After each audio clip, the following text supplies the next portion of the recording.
Chapter 226 to 228. Rio has never seen such a bullshit fight before. He knew Kaido is strong, very strong, but the power he was displaying right now still amazed him. He understood how strong a person needed to be to exert that much power. However, there was something more shocking. Red-haired Shanks. That man who was 4 times smaller than Kaido in build was clashing with him without any effort. More so, he only had one fucking arm, yet he was matching up. By concentrating, Rio could see that Shanks was overpowering Kaido. Unfortunately, Rio couldn't observe the battle much longer as he dodged another bullet shot from Yasopp. Meanwhile, "Worororo! Shanks, you brat! Why aren't you using all your powers?" Kaido's thundering roar caused the clouds to split since they were just under the sky. His heavy club slammed down to Shanks's sword, but the latter simply blocked it. "I simply have no reason to. You see, I am merely here to stop you from reaching Marineford," Shanks said while blocking another of Kaido's attacks. This was when Kaido realized it too. So he was here to stop him? He should have expected it from this pacifist. However, there was no other choice. He needed to reach Marineford, to reach Whitebeard, so that he can prove who is strong, and if not, do an honorable death. "Ha! You mentioned it at a good time. Get away from me, brat. I need to go there right now." Kaido swung his club at Shanks yet again, which was blocked by Shanks again. However, Kaido didn't continue his assault. "Or do you have any other ideas in mind?" "I do." Shanks smiled. "If you're looking for a fight, I am here. I will give you a fight." "Shut it." Kaido cut him. "You're strong, I accept. Maybe stronger than that old Whitebeard in his peak even. However, he is a legend. He is a conqueror. He is a man. You're not." Shanks only smiled at this. He wasn't completely wrong, so he didn't see a reason to get mad. "I can catch you any time, but I have a gut feeling that old Whitebeard would be out of my reach after this war." Shanks's smile didn't collapse. He was right yet again. From what the world around him calculated, and from what he heard from their voices, Whitebeard would most probably die here. But that was more reason as to why Kaido shouldn't go there. Whitebeard's death would mean Marine's victory. But if Kaido goes there, and Whitebeard somehow still dies, then it'd mean no side won. The loss of the Marines would cause the pirates to get more active, and the Grand Line to flood with new insects. And since 2 of the emperors would be out by then, Big Mom and Whitebeard, along with the Marine weakened, the chaos in the world, would be too much for Shanks to handle alone. He couldn't let such a thing happen. He was no fan of destruction, so he needs to stop the cause at the root. "Then I guess you have to go past me, Kaido." Shanks' smile simply widened. "After that, do whatever you want to do." Kaido grumbled, just as Shanks started again, his gaze fixed at Kaido's left eye. "Though I am curious, the last time we met, you didn't have that scar on your eye. Are you trying to match me, eh?" Kaido's left eye had a scar, his eyeball missing. Shanks didn't know about this before, and he didn't feel like asking the voice of everything about it right now. But it didn't seem like he'd get an answer as Kaido simply raised his club, black lightning crackling on top of his weapon. Shanks' statement got into his nerves as Kaido was about to start his assault again. However, a figure, who was also in his kill list, appeared before both of them. At a slow, silent motion, they both turned their head to the left where a man wearing a simple jacket and black pants waved at them. "I hope I'm not interrupting something important, but Mr. Shanks, I would like if you let Kaido go." The new face, Amon, didn't get to finish his line, and neither Shanks got a chance to answer as Kaido rushed and slammed his club at Amon.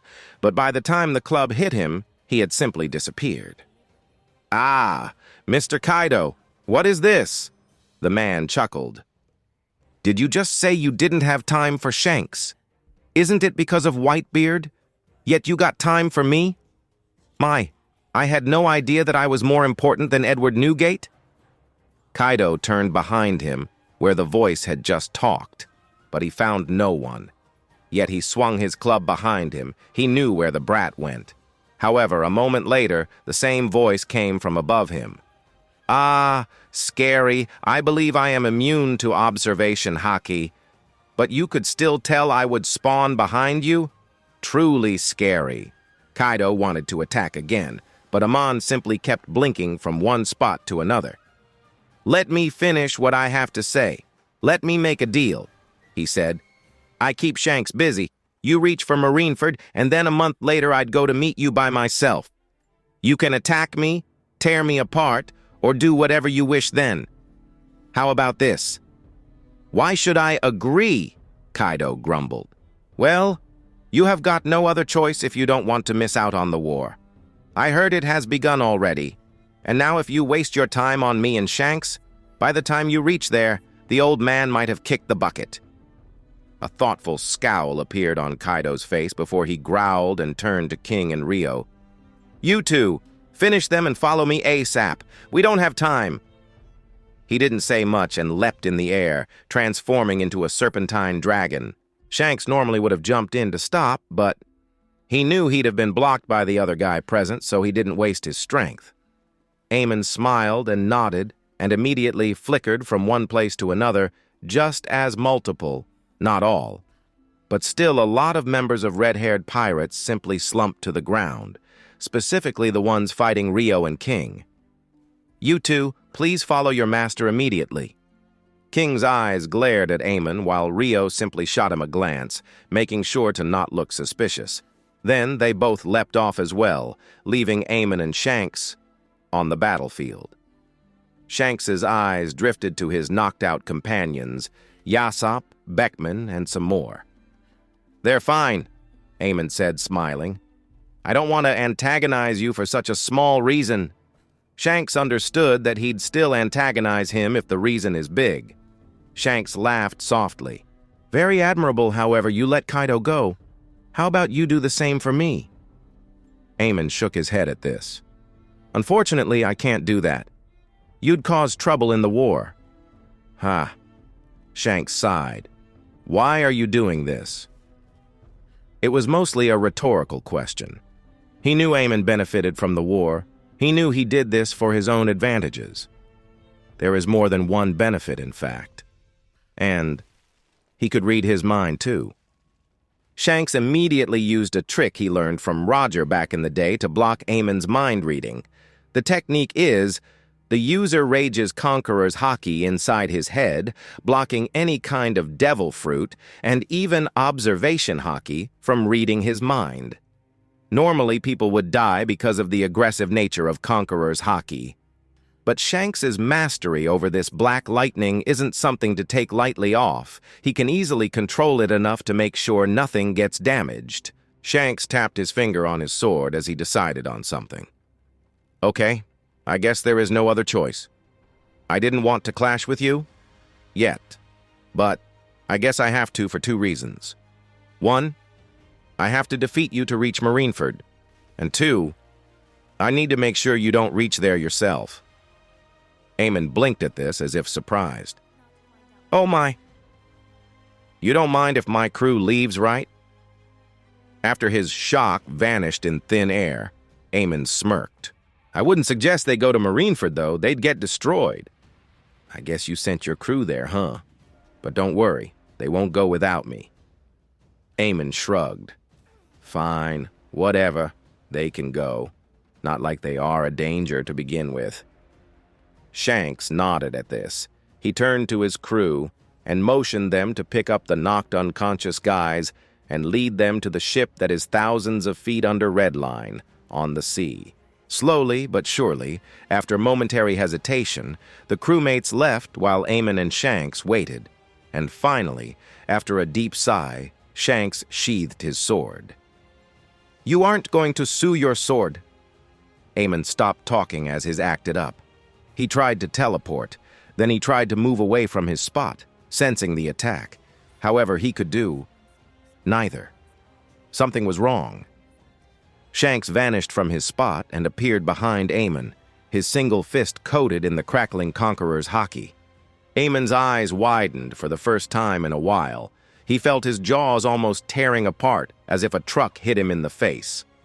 The fist didn't touch his face. No, that's not how Advanced Conqueror's hockey worked. However, the black lightning did come in contact with his now sore jaws. Amon was flung forward, almost rolling on the ground before he teleported, successfully this time, and appeared a few meters in front of Shanks while wiping his lips. What the hell was that? Amon's greatest power is his speed. However, at that moment, he felt that an invisible wall was surrounding him. Walls that disconnected him from the outside electromagnetic fields even, causing his teleportation to not work and blocking his attempt to flee by blocking him from all sides, as if a coffin. Shanks stood over him, his face expressionless. You're by far the strongest man in a few centuries, but that's only considering your base power. Hockey-wise, you're but a teenager. The world of hockey was more vast than Amon had ever imagined, however. I will make sure to teach you why you can't stop me. It was stupid of Shanks to think that it alone was enough to defeat or even stop Amon, because Amon is at his peak right now. While Amon was busy with Shanks, Marshal D. Teach walked by the dark hall inside Impel Down with a grin plastered on his face. Blackbeard had everything planned. The 4 emperors, the Marines, the world government, and finally, Imu-sama. Everything was inside his head already. For him, the biggest obstacle was Imu in the long run, but in the short run, he had a Whitebeard to kill. He would work around things somehow after that. After all, as long as a person had dreams and they had a D in the middle of their names, the whole world was on their side. Imu didn't have a D in his name. Teach knew that much, and nor did the current 4 emperors, other than Shanks at least. So he had an upper hand, easily. Zeh-ha-ha-ha-ha! Blackbeard laughed as he stood in front of Magellan, the man who had covered himself in purple poison. What are you doing here, warlord? The man's deep voice flew to Teach and his crew, who laughed to themselves. Warden, if you don't mind, I am here for a stroll, Blackbeard said as eternal darkness surrounded his fist. If not, I am free enough to put you to sleep. The purple devil scoffed and just whipped a poisonous thread at them. The poison was so potent that Blackbeard knew it'd melt his head like acid before the poison could even do anything. So he created a wall of darkness in front of him that merely absorbed the whip at once, causing Magellan to grow shocked. Blackbeard laughed again. That expression, oh, how much he loved that expression. Whenever these overly devil fruit-reliant people see their power not working, they look as if their life has been taken away.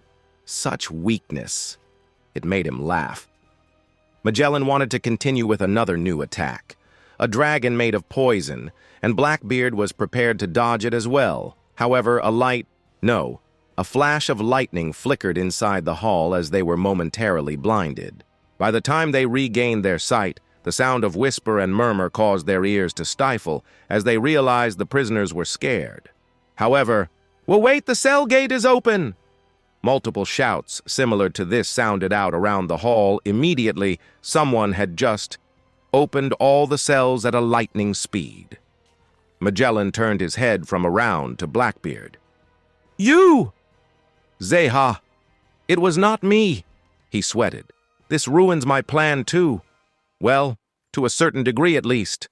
Now he lost his main card. If you join me, I will take you out of this prison. From his hand. He needed to think of something else real quick. And he had just the right idea. He was, after all, Marshal D. Teach, the same kid who inherited Rox D. Zebek's will back in the day.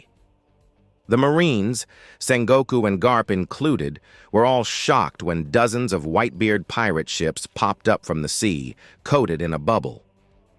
It's been a while, Sengoku. Whitebeard. The 2 old rivals exchanged greetings, or at least the closest to greetings possible between a pirate and a Marine. Roger and Garp were 2 legendary rivals, but people rarely talk about Sengoku and Whitebeard. They were at the same level as well.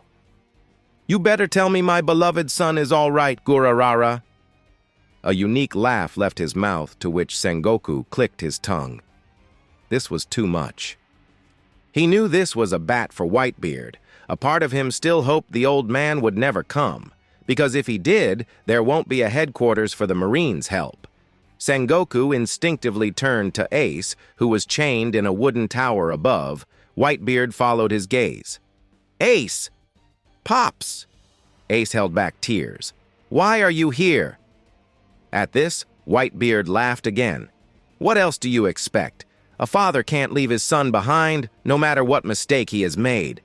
And don't forget, I was the one who allowed you to leave, my son." Ace bit his lower lips to stop his tears. He was hoping his pops would come, but he actually wasn't anticipating he'd actually come for real.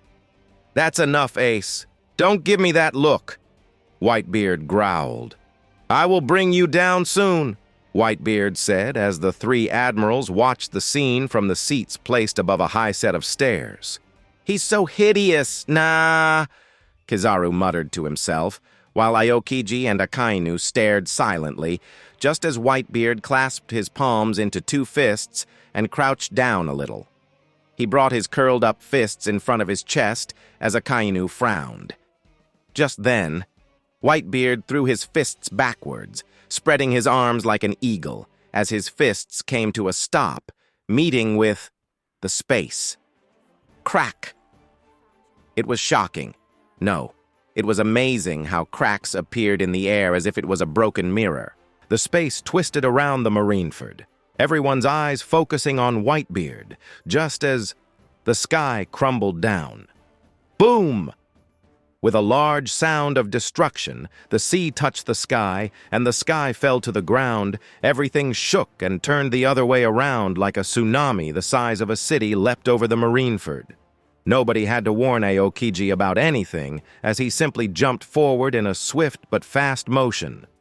He wasn't scared of the water, even being a devil fruit user. He instead loved to control it. As he reached the tsunami, which was about to splatter the whole area, Aokiji simply touched the water as it swiveled into ice in a matter of millisecond. Everyone! However, Whitebeard didn't look nor sound surprised. He simply expected this to happen. It was all part of his plan. Attack! The Marineford shook again, but not because of any quake, but instead under the footsteps of 150,000 men running towards each other. The War of the Bests had begun. At the same time, in the sky above Marineford, a car made of clouds waited that carried well over 12 people. "When do we jump?" Reiki asked the driver, Amon. "Wait, actually, are you even the real brother?" It was a stupid question. Each of my clones is me, not like they have different brains or even individual wills. I'm a single person controlling multiple limbs, think of it like that. Though yes, this one is not my main body. The main body is busy taking a beating. Beating? Whoa, by who? Reiki was curious, but Amon too shrugged. That's none of your concern. Back to your question. He looked down on the battle. No, the war happening down below. You guys can go down right now. I will wait until Kaido. Really? Reiki stood up, grinning. After me, guys! She didn't wait for anyone's confirmation as she jumped down. Wiper groaned and followed behind her, and one by one everyone jumped down. At last, the 7 members of Motor Gang jumped in as well, after a nod to Amon. Amon simply shrugged. Amon 3 has done his job and impelled down too. Now, he just had to wait for destruction. Maybe a pack of popcorn would do? Just as the thought crossed his mind, his body flickered before he returned with a bag of popcorn. He threw the popcorn in his mouth and crewed on it. Certainly, he had no stomach. He was a lightning clone after all, but his taste buds still worked perfectly well, and that's what mattered. Buff! Popcorn spat out of his mouth all of a sudden as his original self took a punch to his jaws. Okay, what the hell? That was too painful. It was exactly 3 times more painful than normal, too, since he had 3 clones activated. He should try to disconnect the pain receptors from each other first, or this would be a pain. Amon had expected many things. Even something as absurd as this one right here. Advanced Conqueror's Haki holds the essence of lightning. That's why it looks like cracking black lightning to begin with. Using it, the more proficient users can achieve lightning speed. He indeed expected something like this, but that didn't happen, luckily. But the thing that did happen was still unnerving and sudden. Amon stood a few hundred meters far from Shanks, the red horizon stretching in the far west. That was an interesting technique. Shanks smiled at this. It's nothing impressive. Captain Roger could do more. Amon stared at him briefly. Amon was pretty confused at first, but he can, after all, think thousands of times faster than normal humans, so by now he has reached multiple possibilities. But, mind explaining what it was exactly? Why not ask the man outright? Living in this world for so long, he knew how the people were. Shanks wouldn't mind explaining this, he just seemed like that one guy. And indeed, Shanks laughed softly. The three types of Haki, armament, observation, and conquerors, have 3 stages to them. He smiled in a friendly way. In armament, you can project your will to your skin, giving yourself additional durability. That's the first stage. In the second stage, you can project your will outside your skin, like an outer armor, or Ryu, as most people know it. The third stage is something I don't possess, so I can't tell you more about it. After a breath of time, he continued. Let's skip observation, too. You know better than me in that regard anyway. Moving to Conqueror's Haki, it is, well, similar to armament. Shanks shrugged. First of all, you need to realize why everyone does not possess Conqueror's Haki. To put it in simpler terms, only people with the will of a supreme king can use Conqueror's Haki, and like armament, there are 3 stages on this Haki too. Oh? I wasn't expecting you to start teaching me right here. Though I guess I have time. Amon chuckled. He was interested. Shanks chuckled too and continued. There was a more in-depth reason to why he was doing this, but Amon couldn't know. When someone uses armament, for normal people it comes out in a smooth flow, but for people with Supreme King will, the power comes crude, filtered, to match that of normal people. The nature of armament is like a tranquil fountain, while the nature of conquerors is like a forest fire. Contrary to armament, while using Conqueror's Haki, you can project your Supreme King in its true form. There is no filter holding it back. The raging fire, when projected outside, burns the will of the people in range, causing the weaker-willed people to simply lose their consciousness. I assume this is Conqueror's Haki's first stage? It was obvious, and Amon just said to clear up that he was still listening, but Shanks's shake of the head caused him to grow confused. Truthfully, it's both yes and no. Amon frowned as Shanks continued. Conqueror's Haki does indeed possess 3 stages, just like I said, but even though there is indeed a fixed hierarchy between them, you don't always start at the weakest stage. Sometimes you start at the middle or even the highest stage. The first stage is unleashing your will like a sea of fire. The second is coating your body with this sea of fire. The third is manipulating this sea of fire to form anything. From these 3, people can randomly be born with any of them, instead of the weakest, unlike armament. Shanks revealed a mysterious smile, as Amon stilled in his spot. He didn't know what he was expecting from Shanks's explanation, but this certainly was not it. Shanks continued. For example, you started with the weakest one, projecting the sea of fire outside, which is the most common. Amon didn't know how Shanks got this news. But Kaido unlocked the strong one as his starter skill, the ability to coat his blows with the raging fire, which is fairly rare.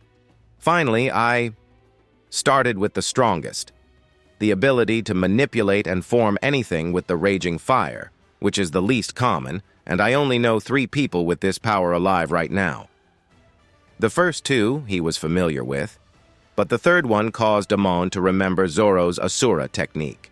From what he recalled, Zoro supposedly used his Conqueror's Haki to form 2 more heads and 6 more swords, so he started with the strongest Conqueror's Haki type?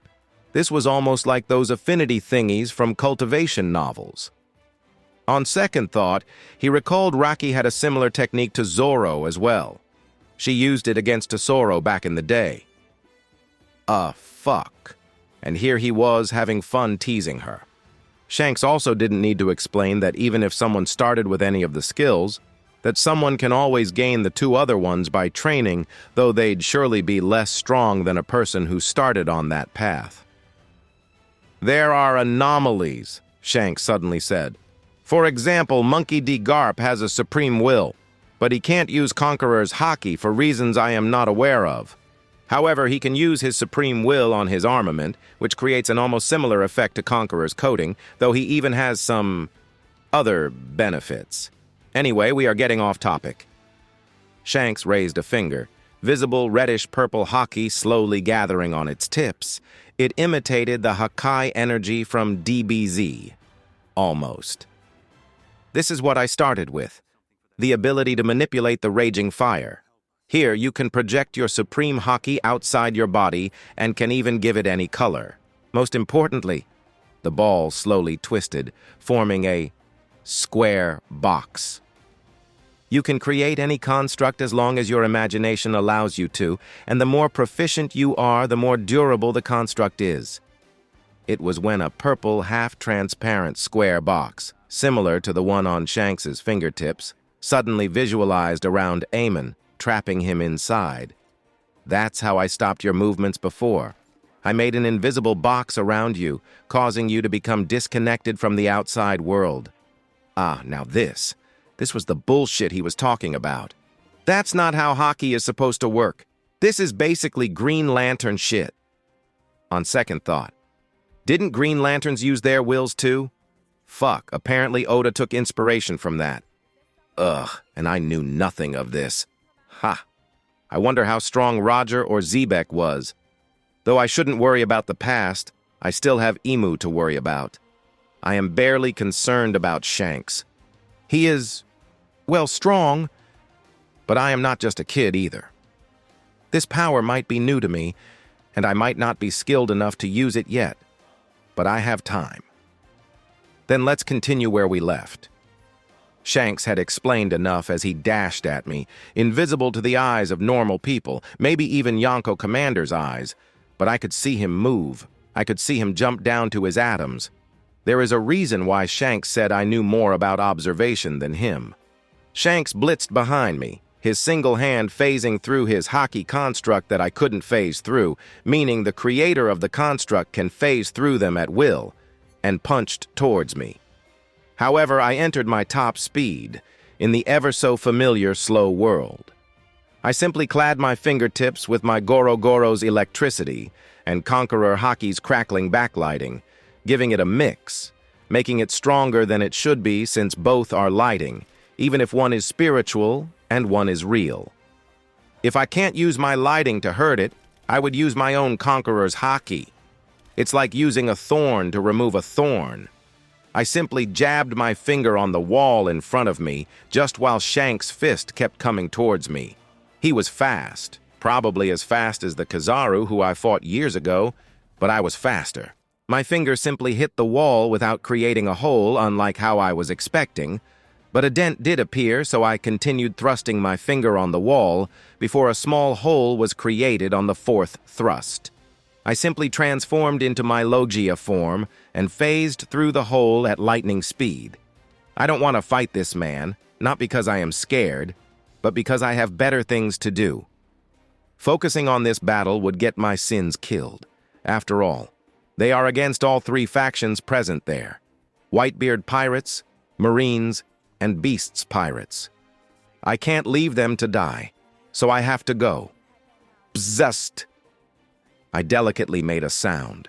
I can now control the sound of my teleportation, but Shanks needed to know I am gone, and that he did. Leaving the moving slowly Shanks behind, I flew down to the sea surface just where Shanks's ship was waiting. I simply damaged the parts of the ship that would allow it to travel and flew off. I don't need him to follow me. Shanks said he can form things, so maybe he'd be able to form another ship too, but I doubt he can keep it charged enough to reach Marineford, because if he could, I wouldn't have been able to come out alive.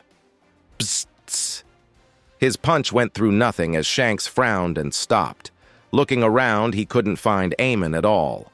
Using his observation hockey to search for Amon, he found something else instead. He realized that something had happened to his boat. Not enough to make it drown, but enough to render it useless for now. Shanks clenched his jaws. Well, I delayed him for at least 20 minutes. Shanks knew from the get-go that Amon could free himself any time. The voice around him told him so, along with his own. He saw the future where he tried to keep Amon busy with a fight. He just escaped. Amon didn't have any reason to fight him, and Shanks wasn't fast enough to stop him, so he at least decided to buy some time by talking. But in none of his futures did Amon wait for a civilized talk. However, the explanation of hockey did work. Of course, this meant Amon would soon grow stronger. Shanks knew someone like him would be able to learn the third skill in a few more years. But it was not as if that wouldn't have happened without him explaining it. He could have soon found out about it anyway. Maybe right in this war? There is Sengoku and Kong there after all. If they decide to intervene, he'd learn about it anyway. He just hoped the 20 minutes he bought would be enough.